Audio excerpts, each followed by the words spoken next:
Hey gamers, Gecko here. The Strive devs are at it once again, giving more interviews out to different publishers. This time we actually got one from 4Gamer. If you're not familiar with them, they're a Japanese gaming publication. I know them quite a bit because they've done a lot of interviews with Yoshi P and like the Final Fantasy XIV devs. But I think this is the first interview they've done specifically with Arc System Works and, well, more specifically, Ken Miyoshi about Guilty Gear Strive, and in this interview, he goes over several different things, slight touches on Robo-Ky, something about the Blazing Pass, and even brings up Team of 3 later in the interview. I've skimmed through it, but this is my first time actually properly reading it all through, so I thought we could do this together. Also, just as a heads up, because this is a Japanese publication, the original text is in Japanese, and the site looks like this. Because of that, I've had to translate it to English through Google Translate. This means that it's not going to be 100% accurate to everything that was said. Google Translate is a pretty good tool, but it's not exactly accurate. So if there is a statement that someone says in here that sounds quite outlandish and unrealistic, it might be a mistranslation. Please take literally everything in this article with a grain of salt. Either way, we'll be able to glean the main points from this, and I'm very excited to read it. On April 9th, 2026, Arc System Works released version 2.0 of their fighting game, Guilty Gear Strive. This is a major update that includes adjustments to various aspects of the game, such as overall character balance adjustments, the addition of new systems, and enhancements to the visuals. 4Gamer had the opportunity to speak with Ken Miyoshi, the producer of the game, shortly after the update was implemented. We asked him about the goals of the update and the future prospects for Guilty Gear Strive version 2.0, which got off to a great start with over 18,000 concurrent users on Steam. So please read on. If you don't know, it's not a record-breaking number, but Strive did overtake Tekken 8 for several days on Steam.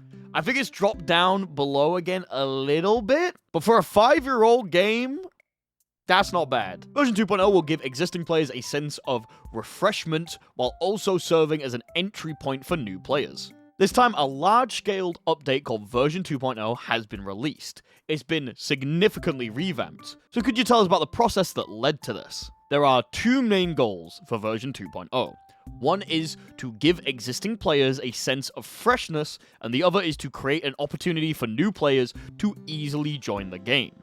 Up till Season 4, we had basically proceeded with the premise of strengthening characters, so the level of balance had risen considerably. Guilty Gear Strive is now in its 5th year, and we've decided it was time to organize and redefine the game design. So version 2.0 is a reorganization while retaining the core elements of what makes the game fun.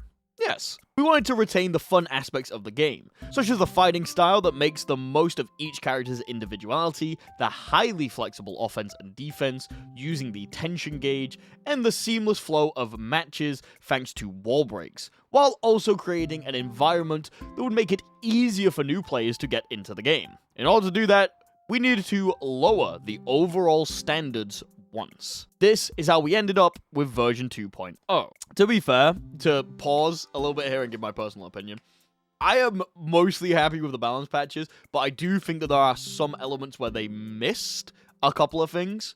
Obviously, Testament players have been complaining that a large aspect of their character has been completely reworked, but I think several of the hit-and-run characters have kind of lost some of their identity with the changes they got in 2.0. I understand wanting to make them more refined and dedicated to a specific thing, but I think that the way that they changed a couple of the characters has really hindered them rather than helped. Granted, I would say like 90% of the changes I pretty heavily agree with. And also none of the characters that I play got affected, so it's the reason I don't really talk about it too much. Also, I've been playing Jam, like fucking... Is there a reason why it's happening at this time? Actually, we've been talking about whether we should reconsider the overall balance since around Season 3. At that time, we hadn't even finalized the plans for Season 5 yet. We actually gathered a lot of data while receiving feedback from players in Season 3, and by Season 4, the concept of 2.0 was starting to take shape. However, if we were going to do such a large-scale update, we decided that we should thoroughly review everything from the smallest details to the major parts, and that this timing felt right. We've been preparing all along, and I think the most appropriate answer is that it just happened to be at this time. I think it's interesting the fact that they've been thinking about this in Season 3. I guess if you nerf Wild Assault every single patch that comes out since it released, like, yeah, you would probably be like, let's think about gutting it. Let's think about getting rid of it. Earlier you mentioned that the battle balance level has risen as you've made recent updates. Do players generally prefer an inflationary trend? Is that a word? We considered what kind of adjustments will please players, taking into account various scenes from local domestic matches to world-class tournaments. However, the safest and easiest adjustments that players will appreciate is to the strengthened characters and increase their capabilities. Furthermore, while adding new characters in such a situation, we try to make them able to fight against various opponents, which can result in creating extremely powerful characters. One of the goals of 2.0 was to thoroughly review the overall balance, strengths, and weaknesses to prevent this from happening as much as possible. Yeah, they basically wanted to reset. Like, they just wanted to start over again. I think that was the general design philosophy of the team. Them being like, listen, we understand people like buffs more than nerfs, but we need to start over. Clean slate. Looking at the past titles, it seems that the flashy, inflationary titles like Guilty Gear XX Reload and AC Accent Core were particularly popular. Was there any background to inflationary adjustments based on that history? Of course! We have accumulated past success. But there are various aspects such as historical context and location, so simply copying and pasting often doesn't work.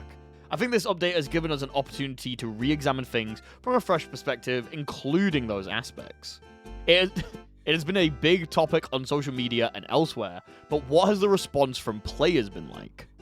Thankfully, we received a very positive response. We are currently taking various feedbacks into account within the company and are in the stage of verifying the content within the development team. I suppose the development team could not anticipate what could happen. Google Translate issue. It may sound like an excuse, but we currently have 33 characters implemented, including Jam. And we are in a situation where we have to balance that many characters. Of course, we did not take it for granted that things like bugs will occur, and we believe that we should properly address what has actually happened as a development team. Nevertheless, we have received a lot of positive feedback from the players regarding the direction of 2.0 itself, and we believe that the direction that we are aiming for was not wrong. Going forward, we see our challenge as delivering updates that are more complete and stable, taking into account both the feedback and opinions we received this time. I think that's a nice way to say it. Like, the Strive roster is getting pretty big. I was thinking about this myself recently, because I want to make a video basically just going over, you know, what the characters do, why you might want to play them, kind of thing. And 33 characters is a lot. Like, a lot. And it's not like that there's characters that just literally no one plays. I fought in a bracket a week ago, and I had to fight 2 Oscars and a Lucy. The bracket I played in yesterday, I had to fight 2 Sins. Like, there's definitely characters that are more popular than others, but I don't think any character is massively underrepresented, except for a couple of, like, the really low tiers. So obviously from a balancing perspective, that's a lot. It's a lot of plates to keep spinning and manage correctly.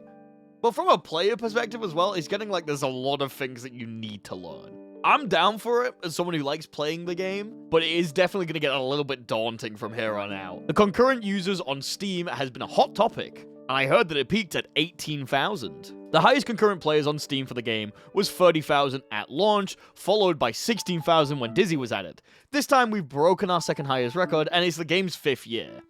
I feel this major update has generated a lot of excitement and anticipation for the game. Yippee! I like it when games I like do well. Counter Blitz was designed as one element of the step-up process. Please tell us about the adjustments you made. The biggest change was the removal of Wild Assault. This must have been a big discussion for the development team. So what was the intention behind it? Wild Assault is a system that was added in Season 3, and we have been making adjustments based on various opinions we have received from players. Among them, we have received some harsh opinions about Wild Assault, and the development team has been continuously verifying how the system is affecting the game as a whole. However, it's not simply a matter of removing it because it's problematic, as the balance up until now has been adjusted with Wild Assault in mind, so we needed to carefully consider how removing it would affect the game as a whole. This time, development proceeded with such verification, and we came to the decision to remove Wild Assault and simply put in a new system as well. I've been saying this since they announced they were going to remove Wild Assault. They had to think about how characters that really relied on it were going to be affected. That's why characters like Johnny back there got really, really substantial buffs. He was a character that was inherently designed with Wild Assault as a big concept. So him now having a bunch of different things to compensate for the fact that he doesn't have Wild Assault is something that the team had to think about. Same with like Unica being able to do a projectile on a 6HS so you can go from lighter normals into her enhanced state is something that they had to think about because she used to use Wild Assault there. I don't think they necessarily got it perfect, but you can definitely tell the characters that they thought are going to need something big because they're removing Wild Assault, and the characters they didn't really care too much about. Actually, Counter Blitz was one of the candidates we considered when we were implementing Wild Assault. I think the few moments unique to the game include the flashy... I think the fun moments unique to this game include the flashy counter hit animations, an exhilarating feeling of breaking walls. The Counter Blitz, which has been added this time, allows you to easily aspect these fun aspects. It's intuitive and easy to use. So I'd like new players who are still getting used to the controls to start with this, and as their proficiency increases, they can learn combos for different situations. We designed it as one element of stepping up your skills. A lot of people have been really weird about Counter Blitz. Like, I keep having people be like, oh my god, why'd they add it? No one ever uses it at a high level. And that's like the point. Like, Counter Blitz isn't a thing that you master, it's a thing that you use when there's not many other options left. It does a good chunk of damage, it costs a resource that you're not readily spending anymore because you're not spamming Wild Assault, and it's extremely easy to do. You just press forward and dust on a counter. For new players, it helps them hit confirm easier because they're able to see it and they have a direct button that they can press to confirm off of it. But for more advanced players, there's a couple of niche uses for it, and that's it. It's like training wheels. This was never going to replace big counter hit combos because big counter hit combos always do a shit ton of damage. Once you're ready to take the training wheels off, you don't really need them anymore. And that's kind of cool. I'm fine with that. I personally like that there is a beginner-friendly mechanic that is not massively intrusive to the rest of the game. This is going to be a little bit of a rant, and I might talk about this in another video, but years and years ago, people would complain about how auto combos were just becoming a thing in every fighting game. Dragon Ball FighterZ had auto combos everywhere. BlazBlue Cross Tag Battle had auto combos everywhere. Street Fighter 6 has a mode with auto combos in it. Everyone was complaining about it and saying that it was getting too intrusive. Street Fighter 6 one was a little bit cope, but people were annoyed about how it was affecting the games. And now we finally have a beginner-friendly system that isn't intrusive. It does a combo for you for a little bit of resource, but it doesn't affect any of the stuff that people like about the game at a higher level. I think it's masterfully executed. I love Counter Blitz. I encourage the people who are starting to play the game to use Counter Blitz because it's just easier than learning a counter hit combo and you can focus on other stuff. I like it. I think it's good. By the way, it seems the lock doesn't occur when you get a counter hit at a high position. Is this behavior expected? Yes, it is. We intentionally kept the performance somewhat restrained because if it were too strong, players would have to learn counter blitzes. We didn't want this to happen, so we made the current adjustments. Of course, there's a possibility that adjustments will be made depending on how things go. I'm not entirely sure what they mean by this. Funny translation thing, I think. There's also been told that the input window is a little short. Is the current frame setting based on the player's reaction time? Regarding the window, the duration of the slow effect is used as the window. So if we were to extend it, we would also have to extend the duration of the slow effect. We discussed what to do during development, but we settled on the idea that it would be just right if it was difficult to perform unless you were constantly thinking about it. I think that's a little bit cope. It's not a system removal, but some techniques such as breaking guards with Roman cancel from backsteps are no longer possible. I think they mean backdash BRC here. I think this is a matter of technical tolerance, but are there any criteria for what is safe and what is not? We have our own criteria regarding techniques. In this version, we have adopted a policy of reducing the overall return from invincible actions, and we have reviewed those elements as well. The risk of being countered while using Invincible Awakening moves, Invincible DPs, and the increased recovery time of Invincible Specials are also based on this idea. The mix-up involving backstepping and Roman cancelling is an element that makes it easy to get a return starting from an invincible action of backstepping, and its efficiency varied depending on the character, so we have reviewed it as part of that. Very interesting. I hated backdash BRC, so I'm just happy it's gone. Throw BRC is the one that I'm a little bit sad about. It's because I spam that shit. I'm getting over it, don't worry about it. As a developer, you want to make the common systems as equal as possible, right? Even so, the appearance and size of characters are different, so it seems quite difficult to make them equal. Yes, as you said in this game, there are characters that are huge in design and characters that are slender and small. If you were to give them the same hit detection while maintaining their appearance, it would inevitably feel unnatural, so to be honest, it's a difficult part. Right now, the performance disparity of Counter Blitz is being talked about on social media, but we plan to announce adjustments for this in form of an announcement. It's not something that was intended as part of the design philosophy. I think they're talking about when people fall out of... Yeah, they're talking about when people fall out of Counter Blitz sometimes. God, this guy's complaining about everything.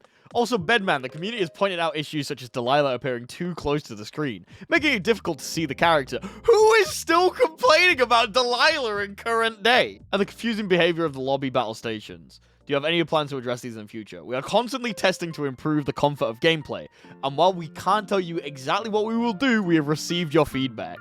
We are aware of the issues that you have mentioned, such as the behavior of Bedman's Delilah and the lobby system battle situations. However, the causes and the difficult addressing either issue differ. So we are not at the stage where we can tell you about individual plans at this time. We plan to consider what is necessary in order going forward. Who the fuck is complaining about Delilah in 2026? I fight Bedman, I think, more than the average player. I don't know why, Bedman just, like, fucking gravitate towards me. I got my own gravitational pull for furniture. And, like, it's literally a non-issue. I think Delilah has messed with my vision maybe once out of dozens, if not hundreds of hours of fighting Bedman. It's such a weird thing to bring up. What? I don't know. Maybe I'm built different. I'm too busy looking at the bed and not the child. When a major update like this is released, there is the drawback that previously accumulated strategy information, such as strategy websites and videos, become unusable. Does the manufacturer have any plans to support this? Yes, for example, the starter guides that we release as videos, there are characters who perform in completely differently changed after the update, so we would like to cover that as well. While we don't have any specific plans yet, we see the information we disseminate as an important task for the future. If you need updated character guides, I will take money. If you need to pay someone to do updated character guides, hit me up. Regarding the circumstances of Jam and Robo-Ky's participation, please tell us about the new character. Jam has been added as a playable character, but it's quite late in the game's development. Is there a reason for this timing? Regarding Jam, I have mentioned in previous interviews, but we created a prototype version of Guilty Gear Strive with just 2 characters, Sol and Jam. Jam at the time was based on the Exard model, so that's the background. Yes, we used her for development testing, and she was a character that was easy to add from a game design perspective, so she was always a candidate whenever we added a new character. As for why it's now, is because we are deciding on the character lineup and the overall structure of the updates. We were looking for the right time for Jam to shine, and now we've finally been able to add her, and we're happy that the players are pleased to play her. So, we could have had her 5 years ago. It's fine. She's here now. Honestly, I'm kind of happy that she's here later. Like, Strive 1.0, I feel like is a very, very different game. With all the characters that were in it. All of the base roster characters now feel like they play pretty much completely differently. Obviously, they all got new moves, and characters like Leo are still pretty similar. But most characters have had some kind of rework, or the new moves that they've added have basically reworked them. That they feel radically different. There's a couple that, like, obviously it's not everyone. I feel like Milia technically still plays kind of the same, but they all feel very different. And obviously with the DLC characters come out, the sort of level of general bullshit in the game just kind of kept going up and up and up. Even after 2.0 came out, the level of bullshit is still higher than it was at the start of the game. So I'm fine with her coming out now, honestly. And also, we don't have to deal with her interacting with Wild Assault or anything like that, so I'll take it. Jam's appearance has also changed, and the presence of the rabbit is striking. The rabbit was the idea that we came up with when we started development for Jam. One day, out of the blue, art director Sakamura came to me and said, "How about we include a rabbit?" Jam and a rabbit is a setting we've never seen before, isn't it? It's quite unexpected. That's right, they've never had a rabbit in a game before. But he was so enthusiastic about it, saying he had an interesting idea and wanted to try it. So we went ahead and did it. And that's how it turned out. Guys, give her a rabbit. I can't believe they actually went through with it, with one guy being like, yeah, to give her a rabbit. Honestly, it works. I love Usagi. Usagi's great. We fucking love Usagi in this house. Fighting alongside a rabbit is a pattern we haven't heard of, but fighting alongside a dog is a classic, though. However, I think many people have noticed that there are various animals in this game. Chips Momozaki, Giovanna's Ray, May's sea friends, and so on. Interacting with animals allows us to show different sides of the characters, and that's how it was applied to Jam as well. In terms of character creation, it simply increases the amount of work required for the rabbit model and animation, which raises development costs, but Sakamura's expressive abilities are amazing, so we decided to go ahead and do it. I like that. They were like, objectively, adding Usagi is probably bad for development, because we have to animate a whole other rig and do much more. But he's good at his job!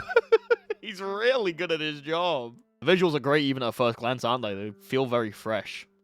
The arcade mode is also fun, so I hope people who haven't seen it yet will check it out. By the way, the voice of the rabbit is provided by Matsuki Rei, the same person who voices Jam. Really? The voice actor, they were like, okay, listen, I know you're voicing Jam, but can you say bunny over and over again?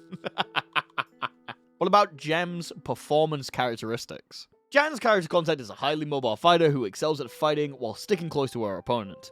She has a wide variety of offensive moves and a lot of attacks, so she's recommended for people who want to focus more on offense and are looking for a character that's fun to control intuitively. I imagine it's very difficult to consider compatibility with existing characters when adding new characters. Is that something you struggle with? That's something we struggle with every time. However, there is a basic design philosophy for the game. There are various types of characters, each one is prepared with a premise that there are things they can and cannot do. In version 2.0, we have taken that into consideration again and made adjustments. Yeah, if you don't know, Jam's very good when she's in your face. She's kind of sticky as well, but her neutral fucking sucks. Neutral, bad. Like, objectively really bad. So I'm glad that they are designing characters with the idea of, yeah, this character definitely sucks at something. This character is bad at something. They've done that as well with other characters in the past, like Bridget. When Bridget came out, everyone was like, oh my god, this character's like really good at neutral, really good at pressure. What the fuck is she bad at? And it's like her combos did no damage and she has no health. Like, I do think they messed up a couple of times. Slayer was way too good at everything. He was too tanky, his neutral was pretty good, and his fucking damage was ridiculous. But yeah, I hope they don't mess up again. I hope we don't get a character that's just good at everything, because then everyone will play him, you know? Robo-Ky has also been announced as a new character. Could you tell us about Robo-Ky to the extent that you can talk about it now? Tell us everything.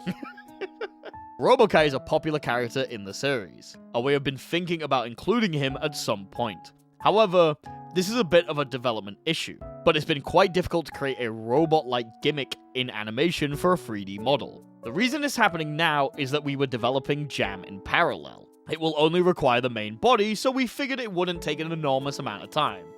That's how the lineup for the first two characters of Season 5 was decided. However, when we actually started working on Jam had a rabbit attached to her, which ended up being quite a burden. Usagi has delayed the release of Robo-Ky. There you go. That's your clickbait. I got told before reading this that it would be Robo-Ky information. I genuinely think that's all there is, though. Robo-Ky already had a bunch of robot gimmicks. Coming forward, he'd have moves where, like, his arm detaches downwards and a rocket comes out of it. He'd have things where he would blow up and shock himself. Like, Robo-Ky has always had very expressive robotic animations. So I'm interested to see what they do. It doesn't seem like we're getting much information on him here, though, which kind of sucks. We do know that he's probably nearing the end of development, though. Like, if he was developed alongside Jam and they expected Jam to take less time, he will hopefully actually be done by at least the fucking end of summer. I hope. Hearing that, I wonder if Zapper, who hasn't joined the roster yet, is also being delayed for similar reasons. I can't comment on Zapper, but personally, I would like to see him in Strive. Ghost, Dog, Swords, Rower. Sounds like development will be It sounds like development will be incredibly difficult. I really want to see Rower moves in 3D. Zapper has a wide range of reactions, and I don't think he'll be a character that can be animated in a lot of fun. Oh, but please take that just as my personal opinion. I don't think Zapper's being added. I don't think Zapper's being added. Ken's talked in the past about characters that he's liked. He's talked about, fucking, of all characters, Ragnar. Like, he's talked about characters in the past that he's liked, and they still haven't been added to the game. I personally don't think that we're gonna get, Zapper for the rest of the season pass. If you want my guess, I think we're getting a character that we've never had playable before, or a new character, like a Dr. Paradigm, or a Gabriel. And then we'll probably get another crossover character. We'll have to see, though. It's going to be a long time until we get those announcements. I have no idea when they're going to announce the rest of the season pass. Probably sometime in, like, October. We'll get the rest of the season pass, because we'll get Robo-Ky, like, Evo or some shit. GGST Drive will soon be celebrating its 5th anniversary. We look forward to future updates. Version 2.0 has just been implemented, so could you tell us about future battle adjustments to the extent that you can? Yes, several issues have already been pointed out by players who are quick to progress, but we are also working on testing them on the development side, and we would like to make adjustments that will satisfy everyone.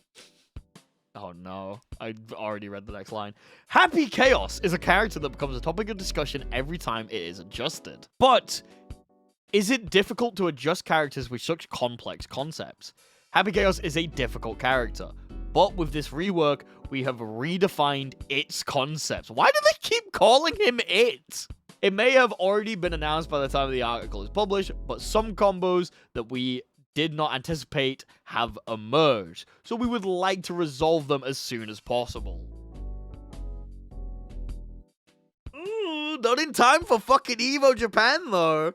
If you don't know, the basically Arc System Works esports account put out a notice essentially saying that there will not be an update between now and Evo Japan, and Evo Japan is going to be running on this version of the game, which means that the Happy Chaos Infinite is going to be allowed at Evo Japan.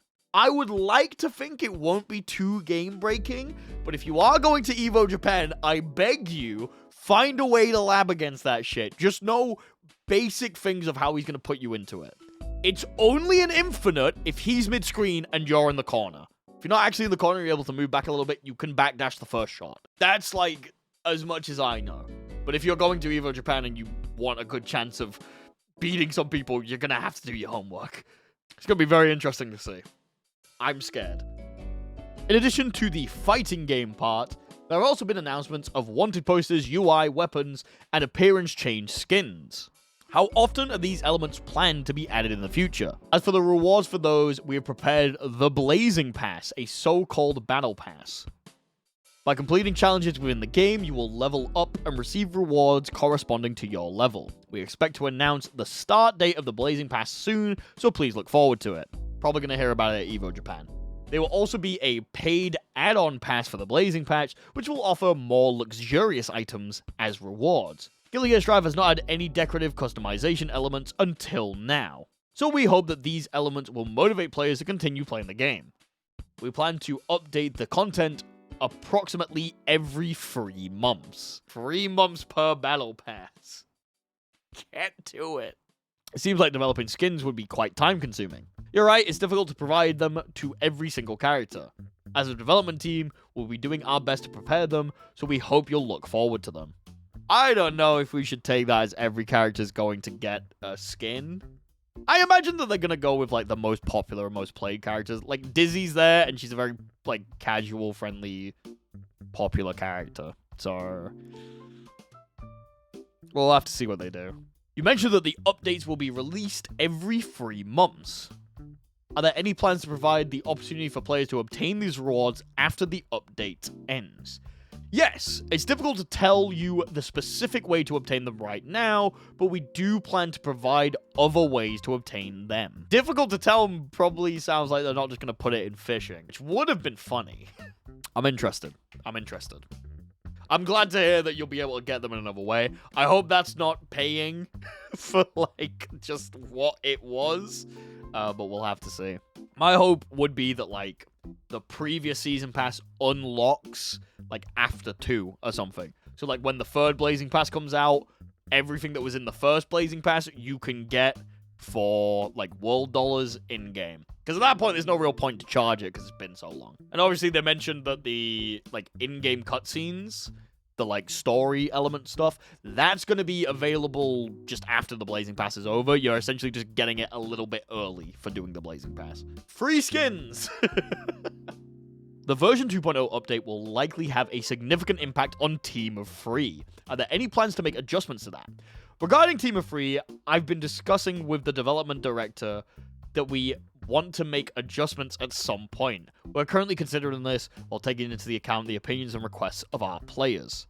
However, we are not at the stage where we can give any specific information at this time, so please wait for future updates. Team of 3 is very weird. People really didn't like it when it came out. Now it's got like a bit of a cult following of like people who essentially just play 1v1. And I kind of like that. I like the whole 1v1, you can build decks and stuff. If I had my way, I would say that you get to go into a queue and scale your team, and then you also get to build, like, more elaborate decks. Because I think that's, like, the bit that people like, and it would also just mean that you don't have to have 3 people to go into the queue for it. And also, link it to the Blazing Pass somehow. Many people are also curious about the applications to the updates to the arcade and Switch versions. What are your thoughts on that? Oh, boy. First, regarding the arcade version, we plan to implement it at a later date. We will announce when it will be available at a later date, so please wait for that information to be released. I completely forgot that Strive had an arcade version, I'm not gonna lie.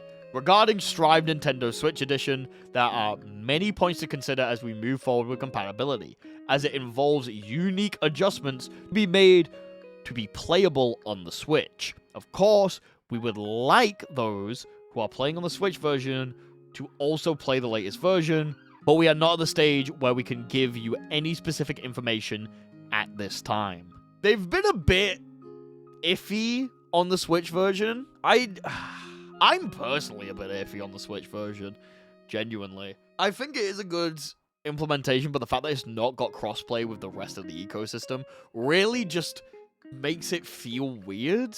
Like, it's its own separate thing that it, like, kind of doesn't matter as much. I kind of wish there was a way for them to put it in with the rest of the things. So, like, with the PS5 and the PC and the Xbone, like, you would, you know, be able to play with literally everyone. I don't know if that's an Arxis issue or a Nintendo issue, though, because I know Nintendo can be a bit weird about a couple of these things. Very unfortunate to hear. A lot of people were asking me, what about the Switch version? What about the Switch version? Go play the Switch version if you want Wild Assault. That's my stance. Finally, do you have a message for players and readers who are interested in this game? Guilty Gear Strive as a title has been going on for 5 years. I believe it is a game that we have created together with many players before its release until now. We will not be satisfied with version 2.0 update, and we will continue to upgrade the game to make it even better. So we would be happy if you would continue to watch over us. Also, for those who are interested in this game, but have not played it yet, we would like you to take this opportunity to try it. We also hope that version 2.0 will be an opportunity for us to further promote the game together with all of you who are already playing it. Thank you very much for your time. Nice little interview. Kind of confirms a lot of things that we were already talking about. With them being like, yeah, Counter Bliss is for new players. We want to make sure that characters are at least bad at something. It's very nice to see, like, the general headspace of Arxis. I do think it is very unfortunate they're not trying to get a balance patch out as fast as possible, especially because the game's first major is about to happen. Maybe they'll change their tune. I think it does really depend on what happens at EVO Japan. I think that while 2.0 has been a pretty big success, I do genuinely think its first major is going to determine the rest of the time, if that makes sense. Sometimes games get a stink about them because of something that happens in the competitive scene. It doesn't really go away. We'll have to see. what happens. I would like to believe that someone is able to find a genius way to deal with the Happy Chaos Infinite, and we don't see it at EVO Japan. It's a nice wide variety of characters. Some we expected, some we didn't, and we get to crown a first 2.0 champion in a great way. But there's also a non-zero chance that people just kind of lab that and cheese their way into a very high position, and we have like a Leroy situation for Tekken 7. I don't think it's going to be that bad. I generally don't think it's going to be that bad, but we will have to see. If last night's TNS was anything to go off of, it's a little bit scary. Still, though, I really enjoyed this interview. I liked seeing what the developers are talking about. I'm glad that they're still doing interviews now that 2.0 is out. Very excited to see the future of Strive, and I'm going to be here every step of the way. Thank you all for watching. If you enjoyed, please subscribe down below. I like to talk about Strive news anytime that it comes out, as well as just generally play the game on the channel. If you want to see me play the game live, I'm going to be streaming tomorrow. We're going to be doing a bracket run on Jam again. It's going to be fun. It's going to be good. Thank you all for watching. I'll see you all next time. Bye-bye!